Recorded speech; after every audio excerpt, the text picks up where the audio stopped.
Você já se perguntou o quão profundamente enraizado está o conceito de virgindade em nossas sociedades? É uma questão que abre uma caixa de Pandora de complexidades históricas e culturais. A virgindade, especialmente para as mulheres, tem sido uma faceta significativa das normas e expectativas sociais ao longo dos anais da história. Esta poderosa construção social tem exercido uma pressão imensa sobre as mulheres, muitas vezes levando a uma variedade de consequências que vão do psicológico ao físico. Em muitas culturas, o valor percebido de uma mulher estava inextricavelmente ligado à sua virgindade, transformando-a numa expectativa pesada e não numa escolha pessoal. O peso desta expectativa era tão profundo que estimulou a invenção de numerosos métodos para fabricar a virgindade. Do bizarro ao absolutamente perigoso, as mulheres recorreram a uma surpreendente variedade de táticas para satisfazer as exigências da sociedade e proteger as suas reputações. Agora vamos mergulhar no lado sombrio da história para descobrir alguns dos métodos chocantes que as mulheres usaram para fingir a virgindade. O mundo antigo conhecia bem o conceito de fingir a virgindade. Este intrigante capítulo da história humana leva-nos de volta ao Antigo Egito, uma civilização conhecida pelas suas soluções inovadoras para os problemas cotidianos. Mas quem poderia imaginar que estas soluções se estenderiam a algo tão íntimo como a virgindade? Nas férteis planícies aluviais do Nilo, as mulheres egípcias tinham um truque na manga. O mel misturado com folhas de acácia esmagadas foi transformado em uma substância que tinha um duplo propósito. Em primeiro lugar, atuou como uma forma de controle de natalidade. Em segundo lugar, e mais pertinente ao nosso tema, ajudou a criar a ilusão de virgindade. A mistura causaria uma resposta inflamatória, levando à diminuição dos músculos vaginais, escondendo assim o estado físico da virgindade. Vamos partir das margens do Nilo em direção à Grécia Antiga, outra civilização que deixou uma marca indelével na história mundial. Aqui, encontramos um método bastante surpreendente e, francamente, um pouco repugnante de contracepção e falsificação de virgindade. Consegue adivinhar o que era? Estrume de crocodilo.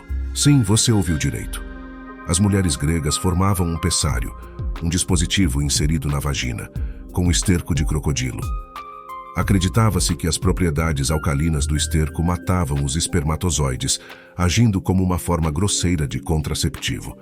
Além disso, a inserção do pessário dificultou o ato sexual, criando a ilusão de virgindade. Então, aí está.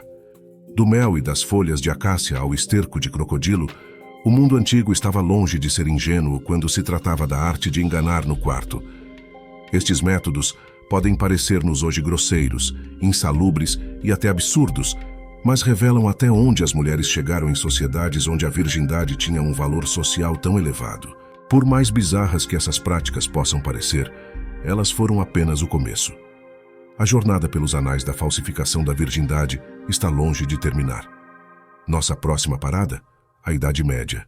Mas isso é uma história para outra cena. À medida que avançamos para a Idade Média, os métodos para fingir a virgindade tornam-se ainda mais horríveis. A Idade Média, um período impregnado de superstições e normas sociais rigorosas, proporcionou um terreno fértil para a arte do engano, especialmente quando se tratava da questão da virgindade.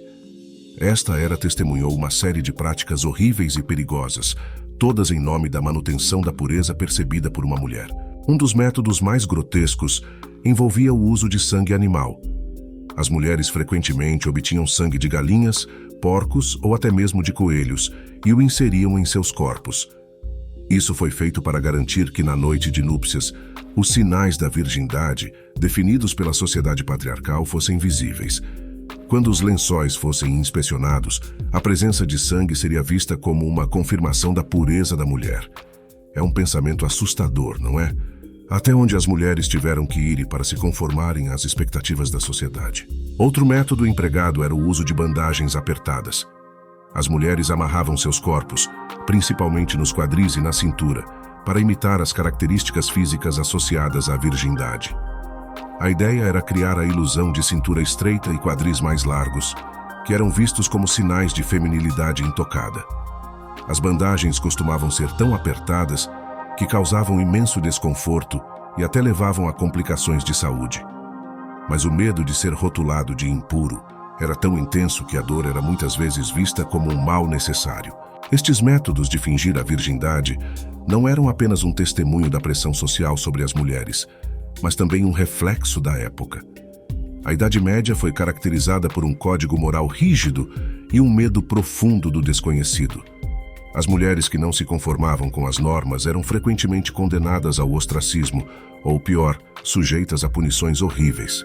A Idade Média foi uma época de grandes enganos, mas a Renascença trouxe uma nova onda de criatividade à arte de fingir a virgindade. A Renascença, uma época de grande inovação e intriga, foi também uma época de grande decepção. É um período que frequentemente associamos a impressionantes obras-primas artísticas, avanços científicos e revoluções culturais. Mas foi também uma época em que as mulheres continuaram a lutar com as pesadas expectativas da virgindade, levando à criação de dispositivos e procedimentos destinados a falsificá-la. Um desses dispositivos era o cinto de virgem, um nome que poderia evocar imagens de cintos de castidade medievais, mas a realidade estava longe disso. Esta engenhoca não foi concebida para impedir a atividade sexual, mas sim para criar a ilusão de virgindade. Frequentemente utilizada por mulheres que precisavam de se apresentar como intocadas para o casamento. Engenhosamente construídos, esses cintos simulariam os sinais físicos da virgindade, acrescentando uma camada de engano ao leito conjugal. Ao lado desses dispositivos, a Renascença também viu o surgimento de procedimentos cirúrgicos destinados a restaurar os sinais físicos da virgindade, prática conhecida como himenoplastia. Esses primeiros procedimentos cirúrgicos eram arriscados, rudimentares e muitas vezes realizados sem o benefício dos anestésicos modernos ou da esterilização. No entanto, as mulheres sentiram-se obrigadas a assumir estes riscos. Tão elevados eram os riscos de serem descobertas como não virgens. Seria necessário ir tão longe? A resposta está nas normas sociais da época. Na Renascença, a virgindade não era apenas uma questão pessoal, mas uma expectativa social, um barômetro da virtude e do valor de uma mulher. Uma noiva não virgem pode envergonhar a sua família, prejudicar as suas perspectivas de casamento e até enfrentar grave ostracismo social.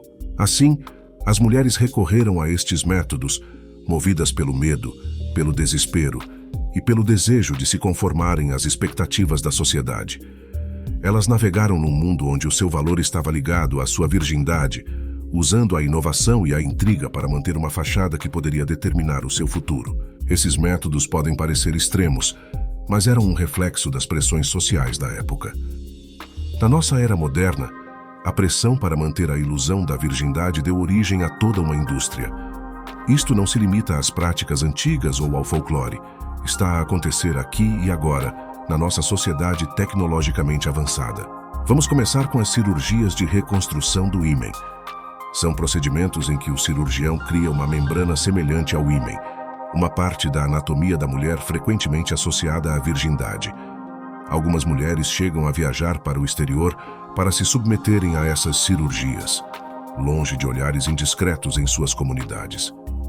Este não é um simples procedimento de beleza, mas uma tentativa desesperada de se conformar às expectativas da sociedade, muitas vezes motivada pelo medo e pela vergonha. Depois, há a prática perturbadora dos testes de virgindade. Apesar de ser considerado antiético e cientificamente inválido pela Organização Mundial da Saúde, ainda persiste em certas culturas. Estes testes envolvem frequentemente procedimentos invasivos e humilhantes, tudo em nome da certificação da pureza da mulher. Alimenta a narrativa prejudicial de que o valor de uma mulher está ligado à sua história sexual. Mas a indústria da virgindade não para por aí. Agora temos produtos como ímens artificiais, projetados para simular o sangramento associado à primeira relação sexual. Eles podem ser adquiridos online e enviados discretamente à sua porta. Uma simples pesquisa revelará inúmeros sites que vendem esses produtos, completos com avaliações e avaliações de clientes. Esses métodos modernos para fingir a virgindade destacam uma questão profundamente enraizada. As mulheres ainda estão sujeitas a crenças e práticas arcaicas, forçadas a ir a extremos para manter a ilusão da virgindade. Não se trata apenas de escolhas individuais, mas de um problema sistêmico que precisa de ser resolvido. À medida que navegamos pelas complexidades desta questão, Lembremo-nos do aspecto humano. Por trás de cada método, de cada produto, de cada cirurgia, há uma mulher que luta contra as pressões sociais, muitas vezes sozinha e em silêncio. Como vimos, até onde as mulheres chegaram para fingir a virgindade ao longo da história são chocantes e profundamente tristes. Tendo viajado pela história, devemos agora perguntar-nos: por que é que a virgindade tem tanta importância nas nossas sociedades? Será porque é uma condição física ou é apenas uma construção social? A resposta é complexa, enraizada em normas sociais, crenças religiosas e estruturas patriarcais. Porém, é fundamental lembrar que a virgindade não é algo que possa ser verdadeiramente medido ou comprovado. É um conceito social que recebeu uma identidade física. À medida que avançamos, vamos desafiar as narrativas que moldaram o nosso passado e trabalhar para um futuro onde as mulheres não sejam definidas pela sua virgindade.